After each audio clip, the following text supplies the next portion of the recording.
So let's talk a bit about the positive impacts of feminism. So you've come a long way, baby, as they say in the Virginia Slims ad, which I think is illegal now, because you can't advertise cigarettes anymore.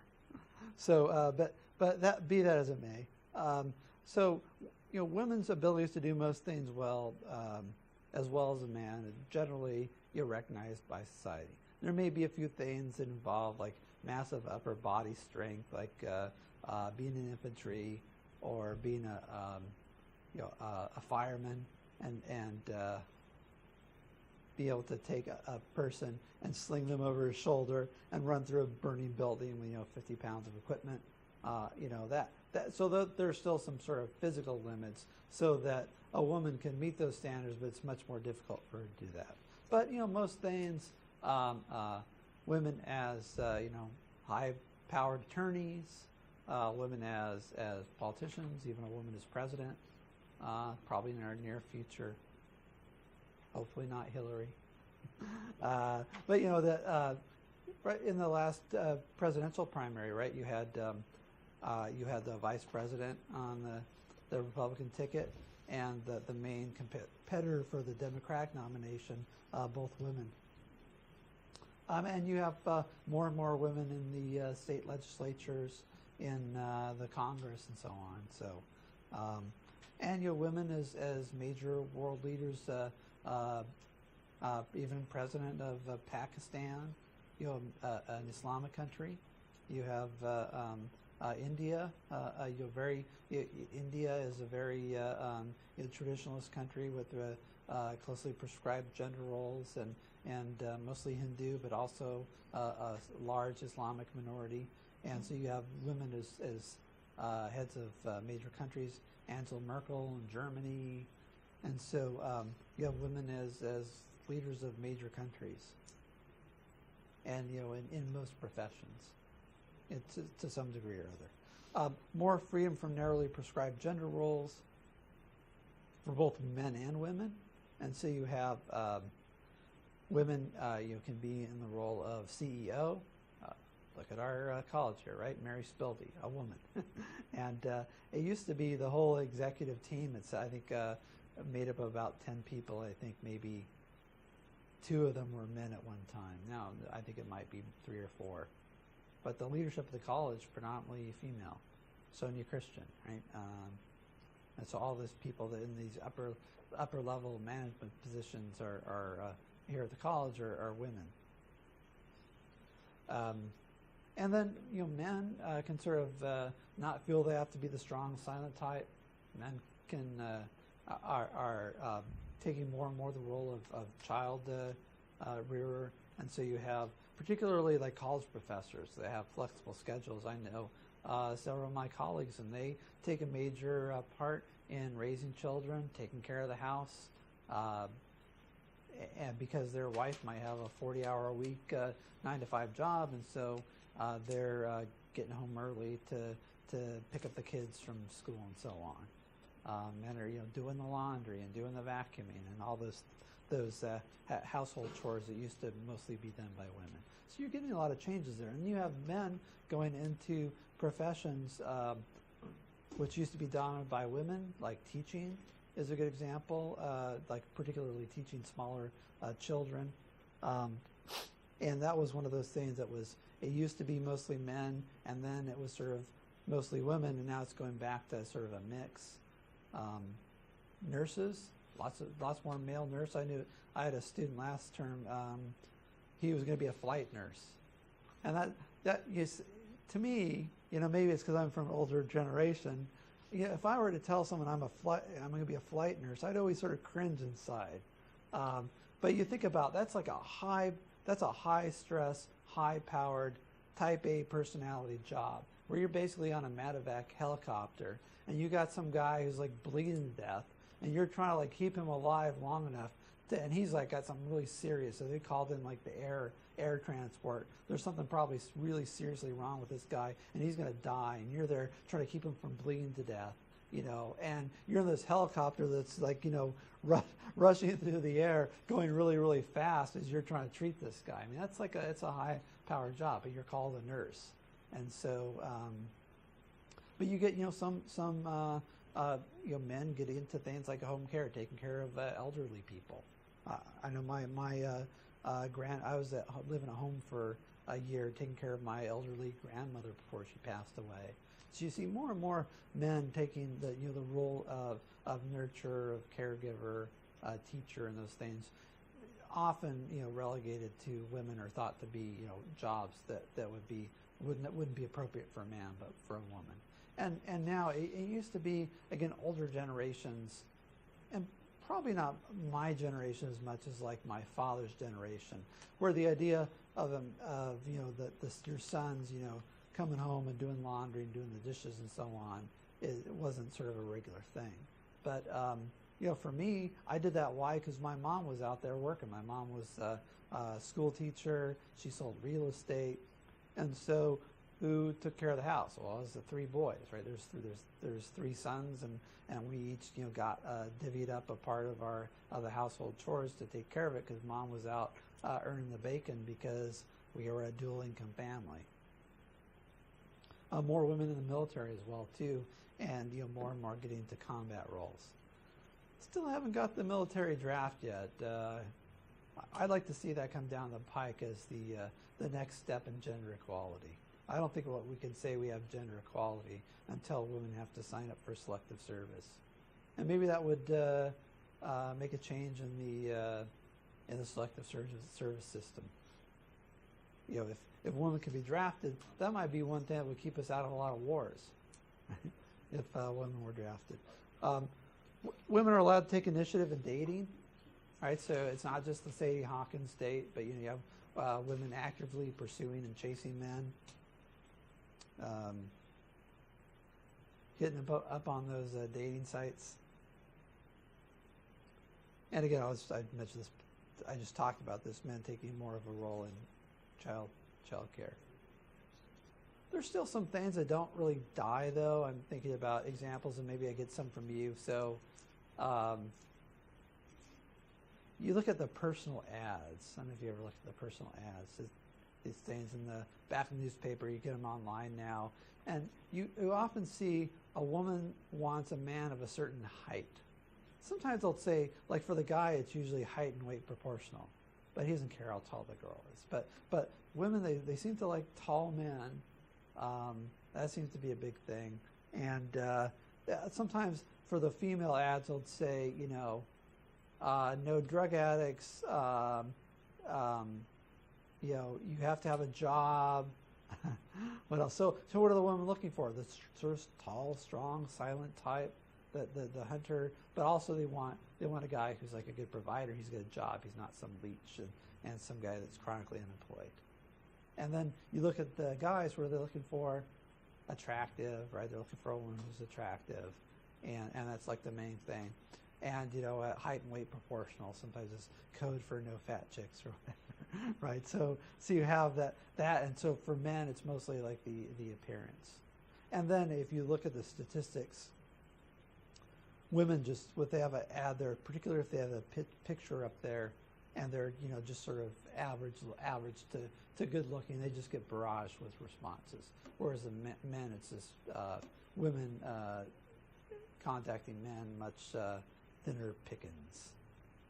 So any thoughts on evolving gender roles, particularly here in the U.S., changes you've seen, changes of your parents' generation? Any thoughts on that? Humorous anecdotes? The transgender thing is becoming a lot more popular. So that's kind of a whole twist on the gender roles. Right, yeah, that's a good example. So you get more and more, and some people have suggested that this blurring between the sexes, sort of is, what's the relationship of that to, social acceptance of homosexuality or transgender? That's an interesting question. Maybe we're going to talk about gay rights next week, next Tuesday. So, if you want to read ahead on Tuesday, I'll put this in the schedule. It's a same-sex marriage for Tuesday. It's an interesting question, like what the relationship is there. You think of other things, the way gender roles have changed? Yeah. Well, I've noticed a lot of things with, for instance, with feminism, when women tend, instead of just more like feminism, where it's like more towards an equality of the sexes, it's more like a role reverse. So, like women who describe themselves as feminists will actually try to just essentially do exactly what men do, not try to lower what men do and increase what women do. So I see a lot more like women who like go up and like ask a guy on a date or whatever for their phone number in the exact same way that a guy was supposed to. But not so much in my parents' age group, but more like mine. Mm-hmm. I see that more. Can I ask this? So if you're like those of you who are dating around, you go out on a date, is it still sort of expected that the guy's going to pay, or does it assume that you go Dutch? Sort of like you thought if you're a guy, are you worried that you're going to come off as cheap if you don't pay? If you want to like split the bill down the middle? More than likely, that still exists. Yeah, so I think that's still. What about like if you're a guy like having a woman drive? That seemed like. That's just scary. Yeah, letting a woman drive. Like, so there's a couple. Do you think there's something funny? Like if you see a couple and it's the woman that's doing the driving, the guy's in the passenger seat.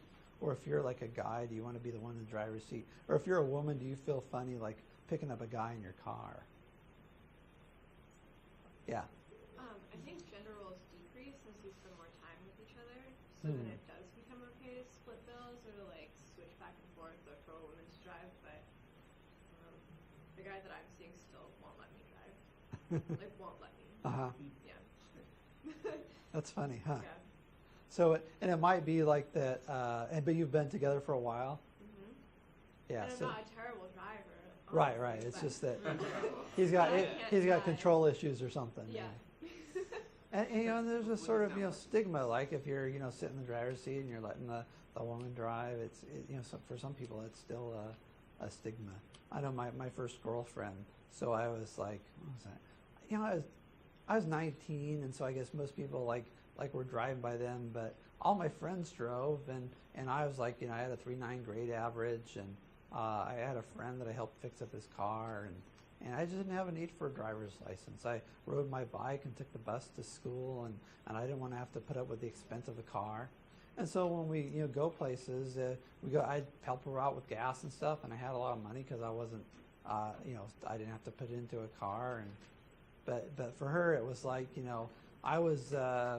I should go out and get a job like she did and walk home at 2 a.m. in the snow and yada yada, and she thought like I think she had issues with my like not having a job and not having a car, because that's like the man supposed to be the provider and supposed to be the one in charge. It lasted for 6 months, so I think because of that.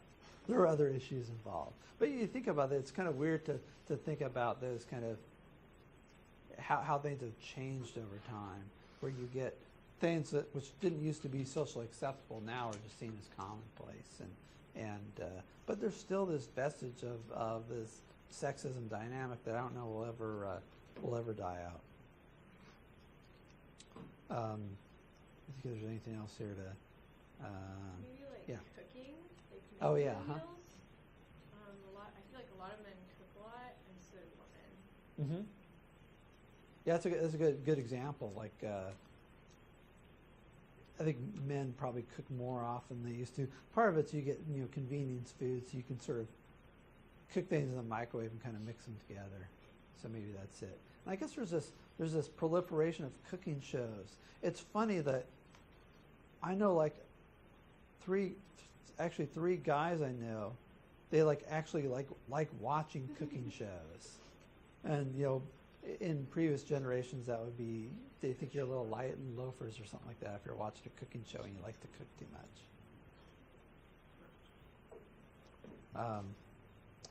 All right. So objections. So there's been some pushback from the feminist movement too. So one is that you get this from women that say, I just want to stay home and have kids and have my husband support me, and women who choose this feel like they're being looked down on by people that call themselves feminists. So the feminist movement, it will say women should be respected, they should be given equal rights, but they also have this sort of disrespect for. There's this comment.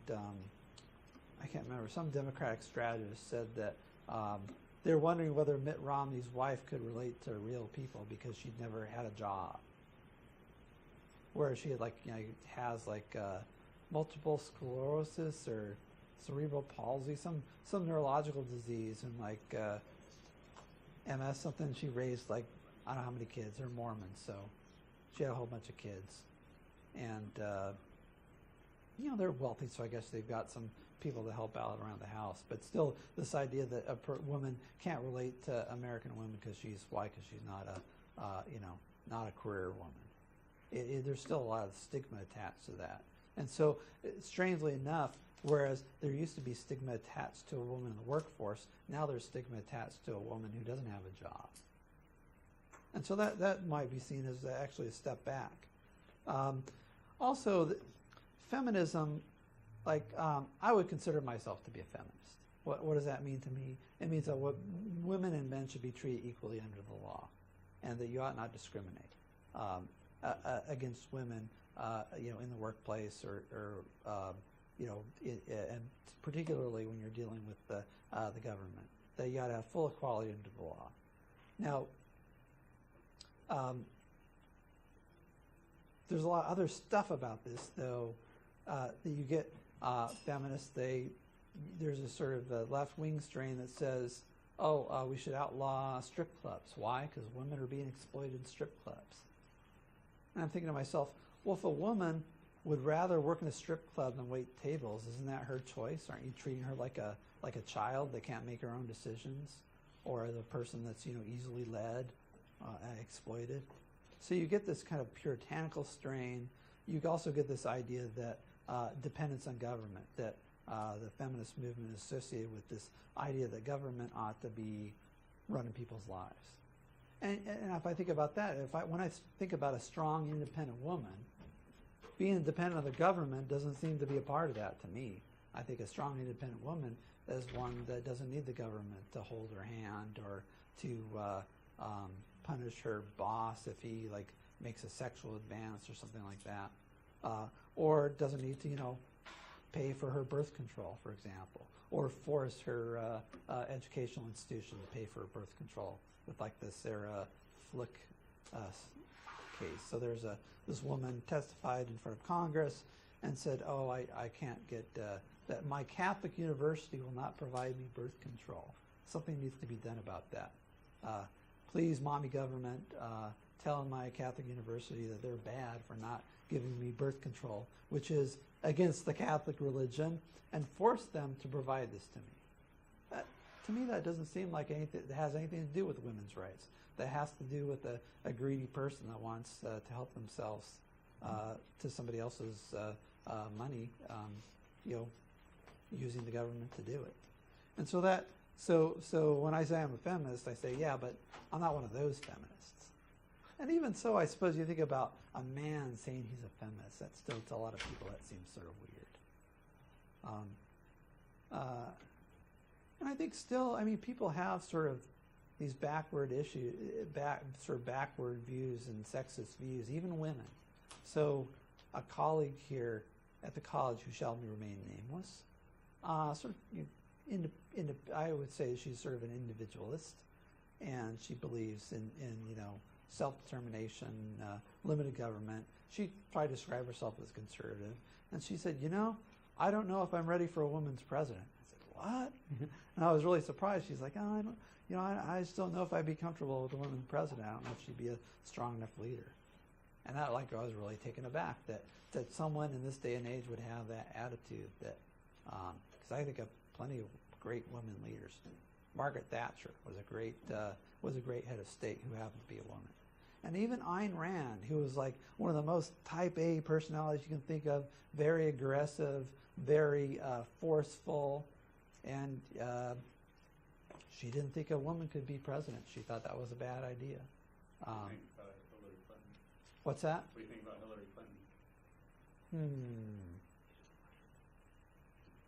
I don't like her policies, and she's sort of she's kind of sleazy. I'm thinking about as a leader. I mean, one of the things about Hillary Clinton is she was working at the Rose Law Firm, and her and Bill had this thing going where basically he was attorney general and then governor, and he'd sort of kick business the Rose Law Firm and help them out financially. So there's this sort of symbiotic thing going on. But I mean, basically she's riding Bill's coattails into political office. So even though she's a lawyer, at this law firm, and she's getting she like hooked up with him in college and saw that he was going places and sort of rode his coattails. So as a feminist icon, I suppose now being senator and being Secretary of State and so on, she's got some political experience. But a lot of her career has been riding on Bill's coattails. So I guess that's what I'd say about her qua feminism. I'll leave this other stuff aside. The other funny thing, though, was back in '92, which, to me doesn't seem that long ago. Back in '92, there's this whole thing about, Hillary as First Lady. She was the first really big career woman who was going to be First Lady. And one of the things like Bill Clinton would say when he was campaigning, he was saying, "Hey, you're going to get 2 for 1." That was one of the things they were saying on the campaign trail. It's like, you'll get me and you'll get my brilliant wife too, who's a high-priced attorney and really smart and so on. But then they did some polling and they said, people aren't really buying this 2 for 1 thing, and Hillary is sort of threatening to these sort of traditional women down in the South. And so then Hillary starts doing things like baking cookies and doing all these sort of like, wifely things to try to woo those sort of traditionalist swing voters living down in the South that have more conservative views about gender roles. So that's the other funny thing about Hillary. So I don't know, maybe she'll there was some thought about her challenging. I bet she'll try to run in the next election for president again. There was some talk about her challenging President Obama in the primary. I think if the economy would have tanked a little more, she probably would have challenged him. There's a new book out now that I think about it, about President Obama. It's called what is it? I think it's called The Amateur. So it's not a friendly biography, but it's about President Obama in the White House. And one of the things was I guess Bill was urging Hillary to run against Obama, saying that she actually might win in a primary because things are so bad right now. And she said, "Well, I can wait 4 years." And Bill said, "Well, I can't, because Bill's a bit older and he's getting up in years there and had some heart problems and so on, and he's itching to get back in the White House, any way he can." Can you have a bypass? Yeah.